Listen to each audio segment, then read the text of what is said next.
to the bottom, I go back to the top of the slide. Where I stop and I turn and I go for a ride till I get to the bottom and I see you again. Yeah,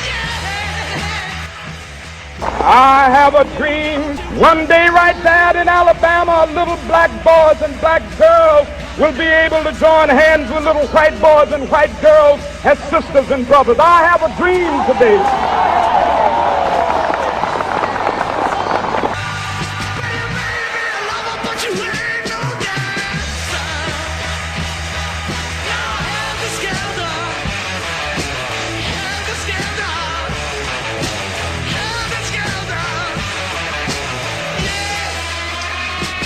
President Kennedy and Governor John Connally have been cut down by assassins' bullets in downtown Dallas. President Kennedy has been shot in Dallas. It's one small step for man, one giant leap for mankind.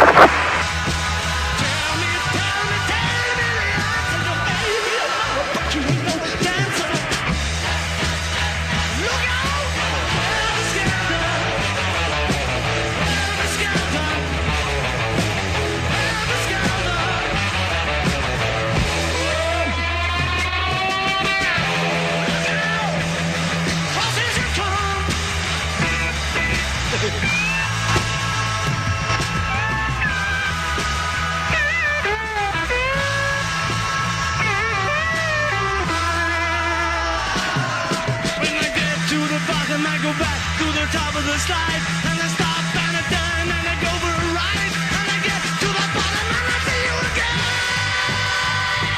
Yeah, yeah. But don't you want me to make you? I'm coming down fast, but don't let me break you. Tell me around like a baby I love it, but you ain't no dancer. Look out, Helter Skelter. Helter Skelter. Helter Skelter. Well, look out, Helter Skelter. To coming out fast. Yes, yes. Yes, yes.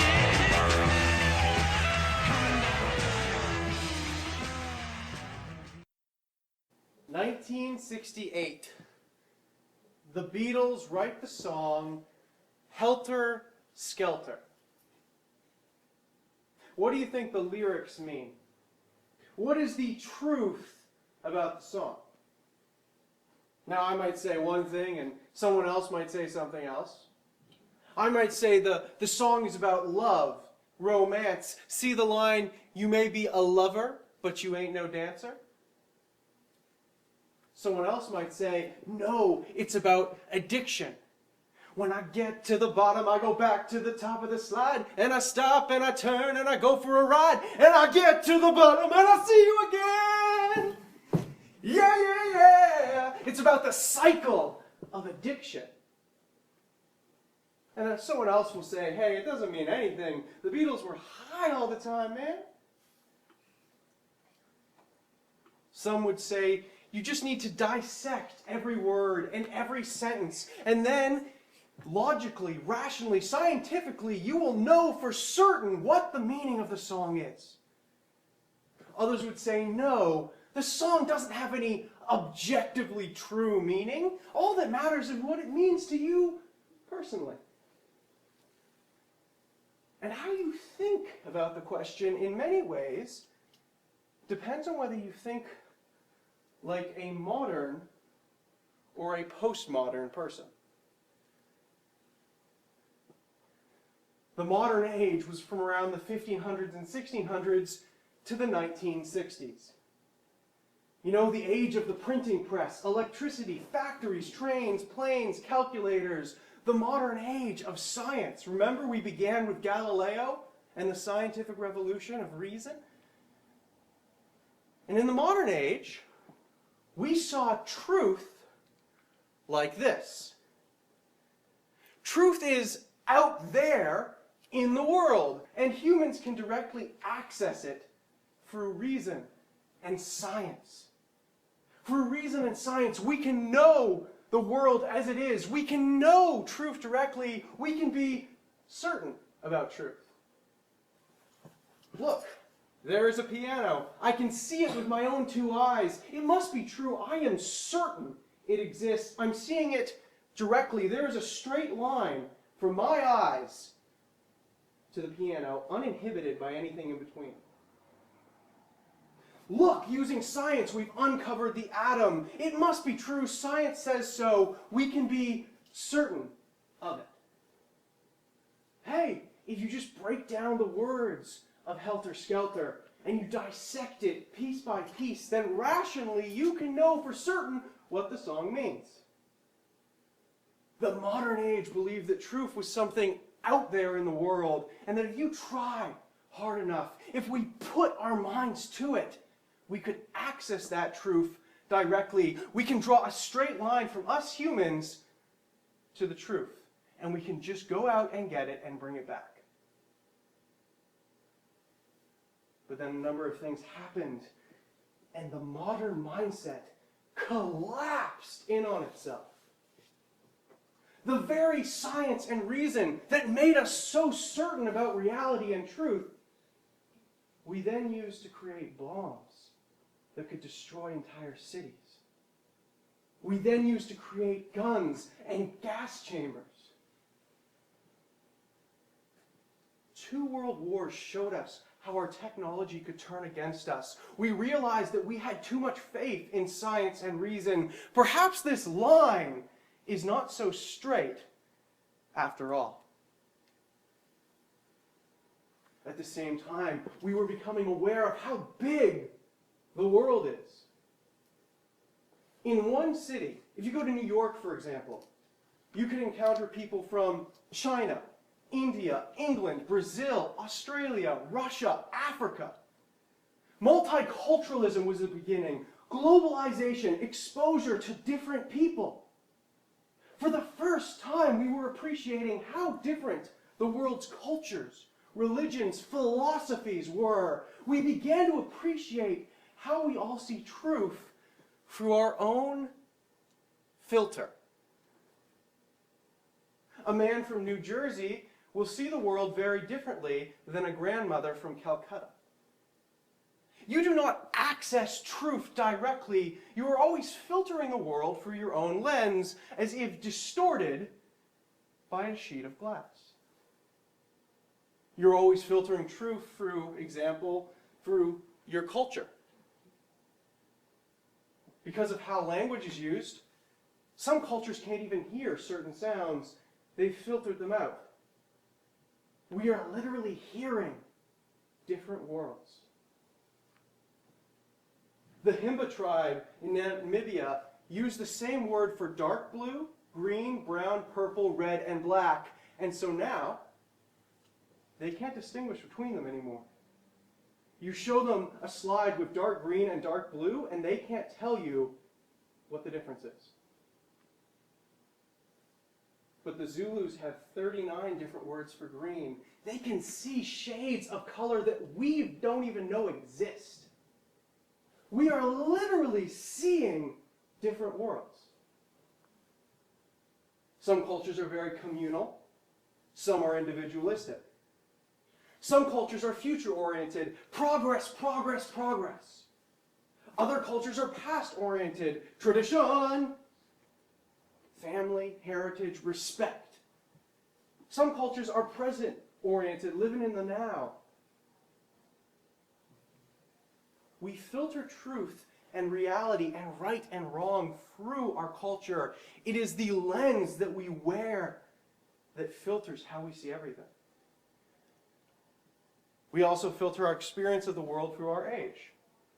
Older people and younger people can look at the same thing but see 2 different things out of it. Race. The way I see the world as an excessively privileged white person may be very different from the way an African American might see it. We could be looking at the same event, the same video, and see very different things. Your religion totally impacts how you see the world. love, sex, right, wrong, science, reality. Gender. We talked about that a few months ago. Boys and girls grow up in a world and immediately have these categories thrust upon them. Boys like these toys, good girls act like this. Class. Money filters your world through a sea of green. The world looks very different from up at the top than from down in a gutter. Sexuality, your experiences, orientation, your family background, your personality, how is your brain wired, your experiences. Do you see a blue dress or a gold dress? We are not accessing the world directly, but only indirectly through our own personal lens. We each see something different. Do you see a rabbit or a duck? Yellow, which one do you see? Rabbit, I want the rabbit. And that is how we see the world itself. You may think you're seeing one thing, but someone else may see something completely different. You may think the truth is like a duck, but maybe it's actually a rabbit. You may think that the song Helter Skelter has one meaning, but someone else will hear something completely different because you're both filtering the truth of the song through your own filter. That's why one person thinks it's about love, another says it's about addiction, someone else says it's about ponies. I don't know. And this realization became the basis for a new way of seeing the world. Postmodernism. Repeat after me, postmodernism. You're all so excited about it. It is literally post-modern, after modern, beyond, moving past, leaving behind the modern way of seeing truth and the world. After decades of multiculturalism, globalization, and world wars, our certainty faded. And we began to appreciate that perhaps we aren't seeing the world directly. Perhaps we only see truth indirectly through a glass filter. Perhaps we should start to be more humble about how much we know. Perhaps we should start taking seriously the unique perspectives of other people, other cultures, other religions, other groups. We can't pretend there's only one possible interpretation of a song, or of the world, or of God. We have to be more open-minded and humble and tolerant. There are many different interpretations of Helter Skelter and of the truth. Whereas in the modern age, the white male had been the sole arbiter of what was true, culture began to listen to other perspectives. In the 1960s, African Americans were finally being listened to at least a little bit more and given some more rights. I have a dream. More women were able to go and work and go to college than ever before. Tolerance and open-mindedness and seeing different perspectives became the big words of the day. Hippies tried to experience the world from a different perspective through experimenting with drugs, sex, and Beatles music. Postmodern art begins. There are many different ways to see the world and beauty. You can throw paint onto a canvas at random if you want. You can mess around with shapes and colors and lines because there is not just one way to see the world. Experiment a little. Open up your mind.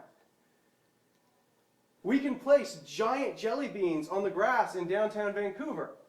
And that is just as much art as anything else because there are different perspectives of what is beautiful. And from a Christian perspective, there's a lot of good in postmodernism. Humility is a Christian virtue. We should not pretend we humans understand the mind of God. We should not pretend to have certainty about everything. We should have a little intellectual humility about the truth. In fact, the whole reason we needed God to give us a Bible in the first place was because we didn't think through science and reason we could get to the truth on our own.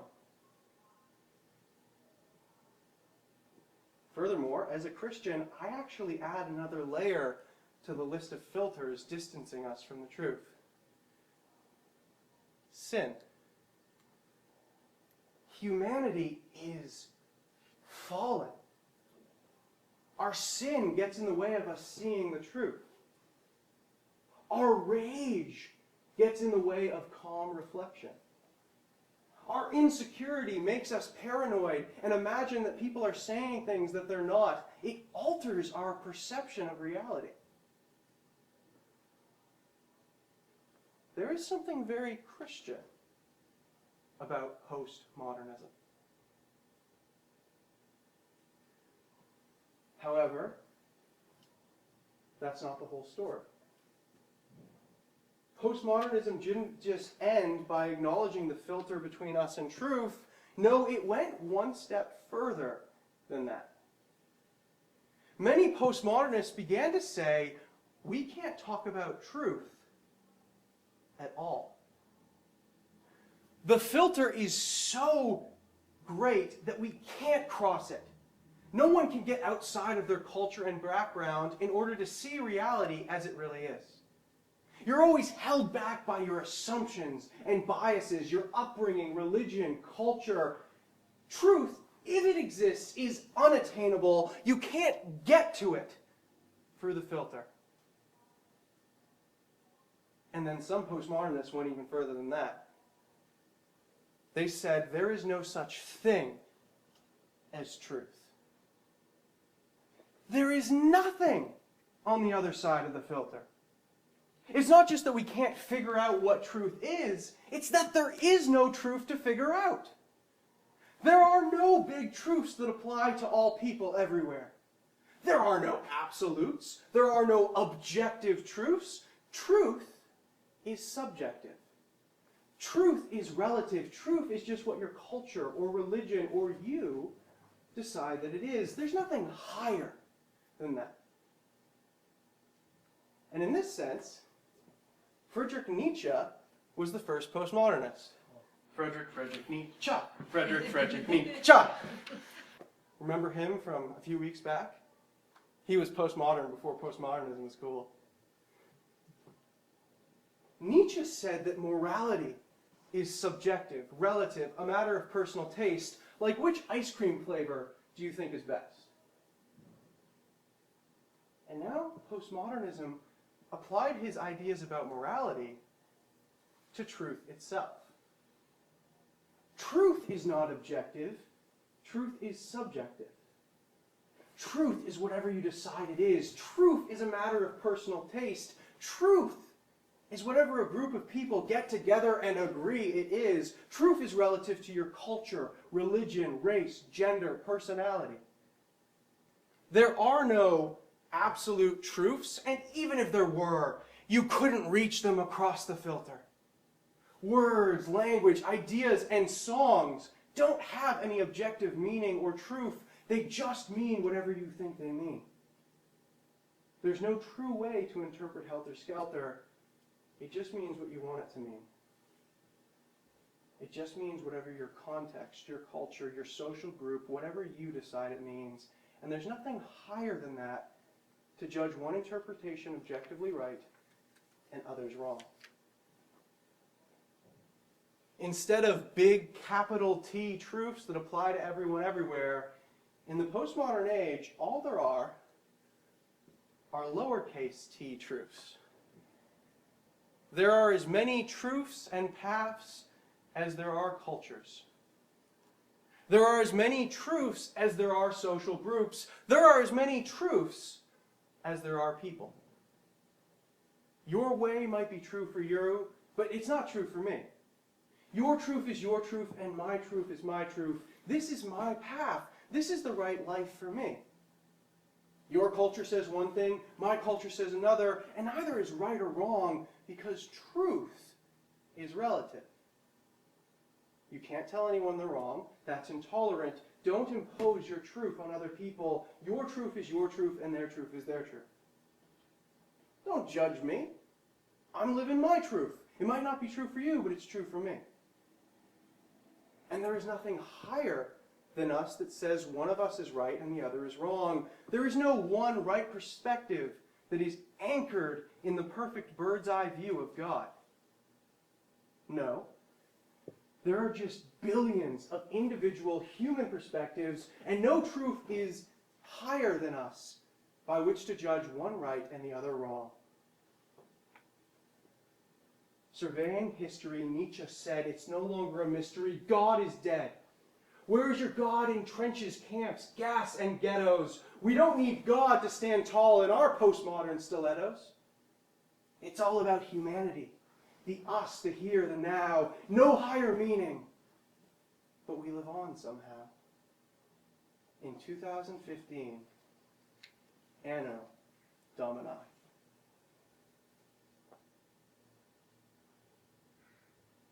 As a Christian, I welcome the first step of postmodernism.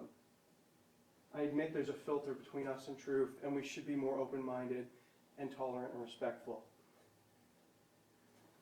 But I can't take the next step and get rid of truth altogether. In John 14, Jesus said, I am the way, the truth, and the light. No one gets to the Father except through me. Jesus didn't say, I am a truth. No, Jesus said, I am the truth. Jesus is making a capital T, big truth claim in a world that doesn't believe in truth.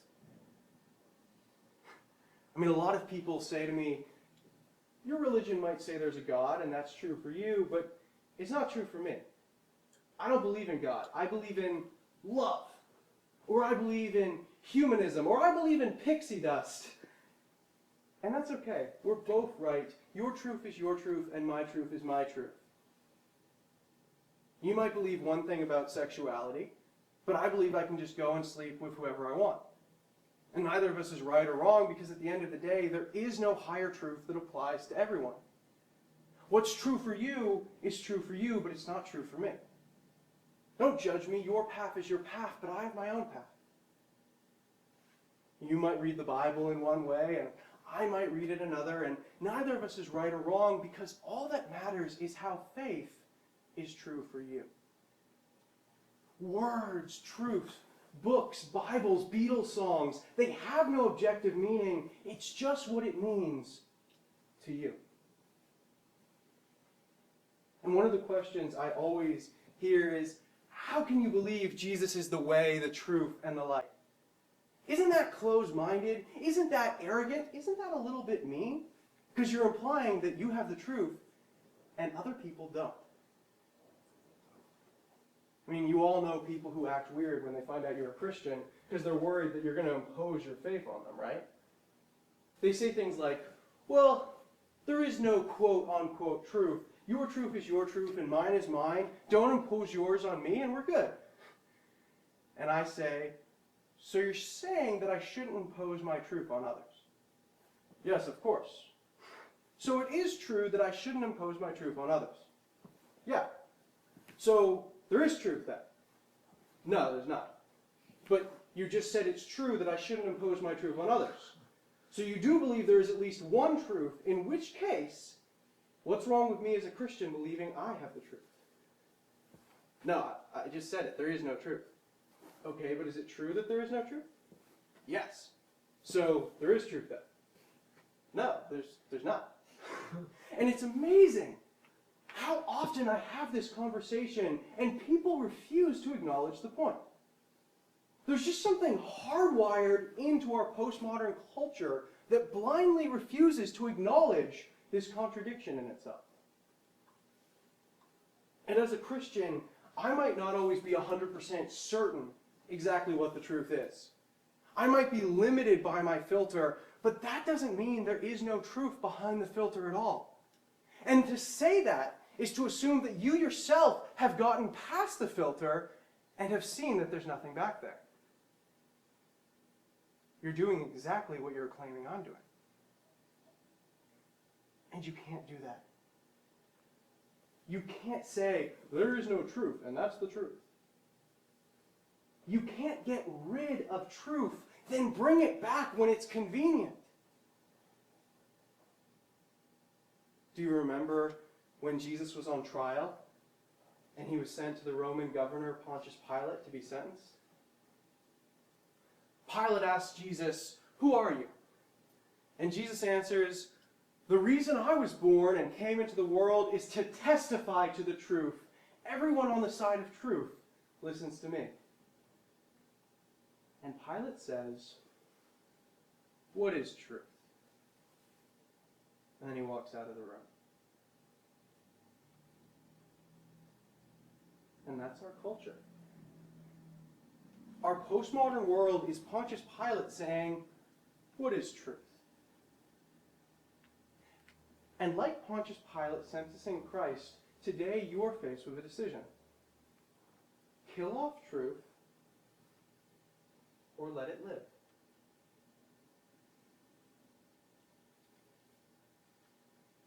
So back to the 1960s. The Beatles have just written Helter Skelter. And there was this one guy in California who he heard Helter Skelter on the radio, and he just fell in love. He listened to it over and over again, and he dissected all the lyrics, and he interpreted it in his own way. And he decides that the song is actually about the apocalypse. When I get to the bottom, he interpreted as the apocalypse coming down to earth. She's coming down fast. Yeah, she is. She's coming down fast. The end of the world is coming down. And he was able to convince dozens of people that his interpretation of Helter Skelter was valid.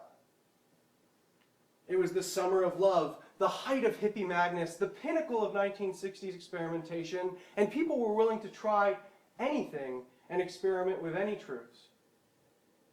They all went and lived together on a ranch.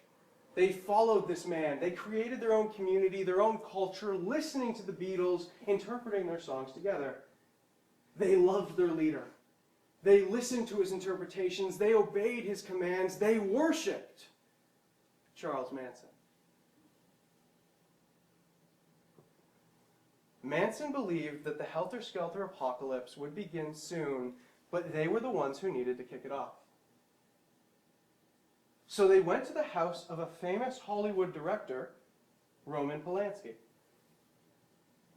Polanski was the director of many movies, including Chinatown, The Pianist, Oliver Twist. Please, sir, can I have some more? Manson's followers went to Polanski's home. Polanski was on vacation, but his wife, actress Sharon Tate, was there. She was 8.5 months pregnant with his child. And they killed her, along with 4 others at the house.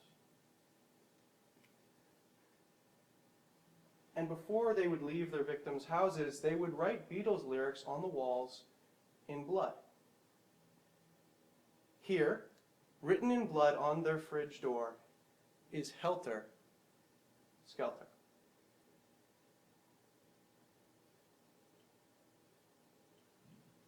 Was their interpretation of the song as valid as anyone else's?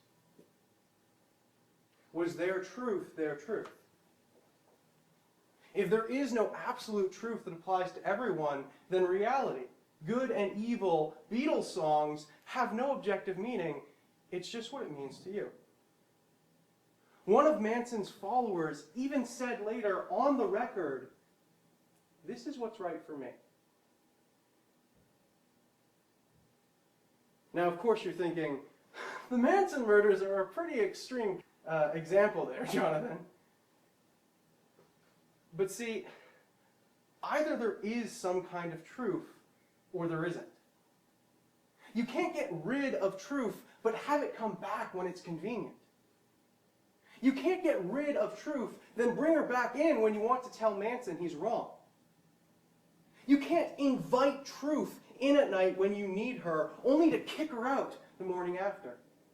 Truth is not a prostitute you can have your way with.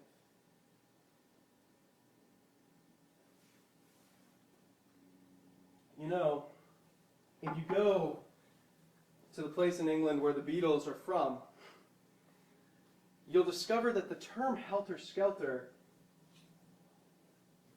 is the term they use there for a slide on a playground. When I get to the bottom, I go back to the top of the slide, and I stop and I turn and I go for a ride, and I get to the bottom and I see you again. Yeah, yeah, yeah. When someone asked the Beatles what the song meant, Paul McCartney said, Helter Skelter's about a little girl going up and down a slide. Every time she came down, she'd go just right back up again. She never got bored or tired. I thought it was the coolest thing in the world. Worth writing about in a rock song. And I might just be a tall, white, middle-class, Western, Christian, cisgender, heterosexual male. But even I know that McCartney's interpretation is truer than Charles Manson's. How about you?